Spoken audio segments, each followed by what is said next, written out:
G'day, The Other Side, your weekly summary of the best news and commentary without the woke, is taking a 2-week winter break. We're back with a brand new Season 2 for 2024 soon on Friday, July 19. Enjoy this clip from Season 1. The problem is that we're killing small business at the moment. We're squeezing small business in between big government and big corporations. And big government and big corporations are in fact colluding, I think, and this is where the problem is with big capital, because the left like gigantism. Yeah. Right? And they want that centralised control and that centralised power. What's happened in Australia that hasn't happened in other countries is that we have compulsory superannuation. And that is feeding this massive superannuation industry. Yeah. And then you have industry super funds, which are tied to unions. And they are making the demands on all these social things like ESG and DEI. And they're basically redirecting capital into leftist politics, leftist political causes, which is inefficient, but also means that we're shifting again to the left, the culture. And so, you know, the traditional sort of capital resources for the right, for conservatism, for individual promotion of individual values, traditional conservative or right wing or centre right values, classical liberal values of small business, that's all disappearing. That money's not there anymore. Oh, because government's colluding with, now small business, how do they collude? How do they squeeze small business? Regulation, right? You put regulation on a small bit. You say, oh, you've got to have this safety regulation, or you've got to have this new definition of what a part-time worker is versus a casual worker, because it all makes perfect sense. Oh, wonderful if you, in theory, and wonderful if you're a big corporation with a great big budget and you've got a big legal department. But if you're a small business person, that takes another 2 hours of your day or your week away, and you get less time with your family, and you get run into the ground, and you don't want to run a small business anymore, and you want to retire on the beach like so many men over 50 are doing, in particular men, I'm sorry, women too, but definitely. And so we're losing those father figures, those mentors, those people that would traditionally be there, because they're not getting supported by anybody. So I think we're really in trouble because the big capital, big corporations, and big government are working together to get that power and lord it over everybody else. And I just don't see how we get out of this mess. I'm a bit depressed. I would say these are moves in fundamental economic models. One is a socialist model, one is a capitalist model. And everything, I don't think we have to make a case. I think it's self-evident that the shift, the direction that the Western world is heading into is away from capitalism and towards socialism. We do not have a pure capital model, not now. No, but how do you avoid the Peter Hitchens mentality, which is, I give up, it's all a disaster, we're all going to fall to pieces? What you have to do... Take responsibility. Yep, and another aspect of that is men need to insure each other. See, men also have a very toxic behaviour of throwing other men under the bus for their own status. And you find that a lot too. A lot of men are like, well, if I can promote DEI and it screws over a lot of other people in small business, but I get to funnel that profit to me, I'm doing just great. I'm doing just great. But rights and defense of rights and defense of the civilization that we want is only possible with mutual insurance. And this is part of the West too, in terms of mutual defense of sovereign interests, and it develops back from, right back in Europe, where it's like we're all these tribes and towns, but we have agreements to mutually defend each other. Someone gets attacked, we all go there, but we're still sovereign. We have our sovereign interests. We're sovereign over our own little towns and things. We've got NATO. Well, we've got an agreement. Anyway. It's just an idea that we have to mutually, reciprocally defend each other's sovereign interests. You've got to understand where this shift to authoritarianism, which happens because we devolve responsibility and say, you take it, instead of us taking it. The central idea of Marxism is and all forms of Marxism as it's evolved through the ages, is a false promise of freedom from the laws of nature. It's a lie. It's a lie, but specifically it's a false promise of freedom from the laws of nature. In that Marxism was a false promise that we can be free of scarcity.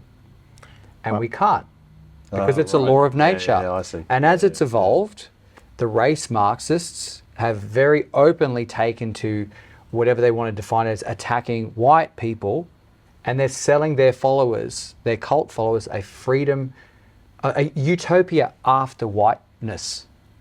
The feminists, the hardcore ones, will sell their followers a false promise of utopia after men. You know, That's what and an the neo-Nazis are utopia after Jews, and then you've got that's right. But yeah, so it just goes on and on. But it's the same formula repackaged in a lot of ways. You know, utopia after carbon. Well, if But we get rid of after net zero. you know. So, but Net zero Marx anyway. promised freedom from scarcity, but it's not possible. So that's why it doesn't work. You know, I would say to the listeners, we're talking about a solution, I would say this: read history, understand economics. I agree with you, Marx wasn't an economist, but he was a philosophical, economist. He then gave rise to Keynesianism. And the central tenet of Keynesianism. Yeah, let's not talk about Keynesian. It's But I mean, it's aggregates- run economics for like the last Isn't that 100 years. Isn't that a false promise? It's That money needs to be tied to real value. Well, it's the idea that you can do, you can stimulate the economy by just printing more money, and that's the whole problem, and why we've got modern monetary theory. Think It's a about what division. we're against in this education thing. So, the universities are owned and controlled by governments and bureaucrats. Keynesian economics is what is taught at university. but this is I think we've defined the problem, guys. We know why Australia's in trouble, why Australia's in crisis. The solution, I guess, is men have got to step up. Correct. Women have got to step up. We've got to be more mentoring. We've got to be more. Capital has got to step up in a big way and stop supporting just the think left and woke critically. ideas. I'll put something else out there, and this is going to be controversial. Two things. Do you want me to be controversial? It's going to be more controversial. It's going to be more controversial. Hey, wait on for a minute. Here we go. Back Drum roll, on please. to If you do a looking gender at- thing on me, we're going to be. No, I'm not going to do a gender thing because YouTube. let's cut to Max Chandler Mather, our Greens Okay. MP in the seat of Griffith. We have to wrap up, so make it quick. Okay, so we're talking about By the false. way, we're talking Brisbane here. Max Chandler Mather is an inner city Brisbane federal member of parliament that was elected. We didn't have teals in Brisbane, so we got a lot of greens in the inner city instead of teals. Go ahead. So we're talking about false promise. Oh, by the way, I forgot to mention, Rob was the candidate for the UAP in that particular electorate that was right. beaten by Max Chandler Mather. right. So, So I ran against two very well-trained Marxists, Max Chandler Mather and the incumbent was Terry Butler. And what you find, Labor Party, Greens and Labor Party. So I saw a clip recently of Max saying property handouts, I think what's the phrase he's using, or investor handouts. He keeps using his word handout. And I came to understand that what he's talking about is, there's a basic reciprocity that if the government wants to take a part of your profits when a business makes money, it's just reciprocity that you'll get a tax deduction if you lose money.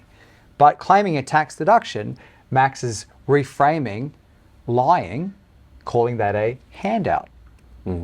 But it's just a lie. the power of language and words. That's right. Yeah, and it's massively so powerful. Goebbels was very good at language. Goebbels was the guy on language and words, and they do it so well. But the problem is it works for their base. It works really well, and for younger people who aren't told otherwise, it would be very easy for me to get up and say, money represents value. If I do work, the work is the value, the good or service. Yeah. So Money's just a representation of that. that's right. So if the money gets taken from that good or service and given to someone else who didn't do that work, that is the definition of a handout. But if I do work and lose value because my business has legitimate tax deductions, that is literally not a handout, it's a tax deduction.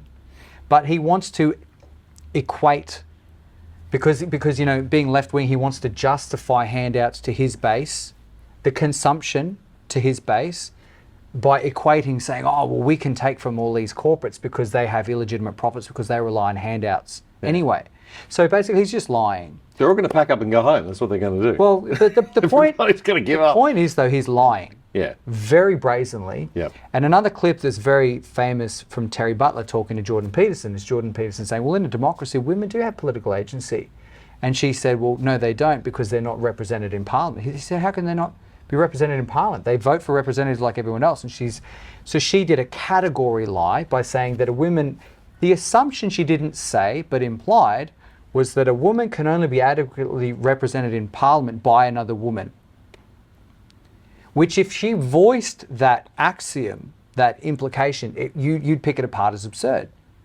Because men and women can vote for whoever they want. But she lied, and Jordan Peterson responded to that by saying, I don't understand your question. Of course he doesn't, because she's just lying. She's lying to bait him into a situation of looking silly to her base. I mean, to someone who knows, she looks silly because she's just lying. Hope you enjoyed that clip. The Other Side, your weekly summary of the best news and commentary without the woke, is taking a 2-week winter break. We're back with a brand new Season 2 for 2024 soon on Friday, July 19. To support us, please make sure you subscribe on YouTube right here and follow us on X at Other Side Oz. That's AUS. It's totally free, but we could always do with your support. So if you'd like to make a donation, click the Super Thanks button on YouTube with the $ and the thanks on it right under the video frame below.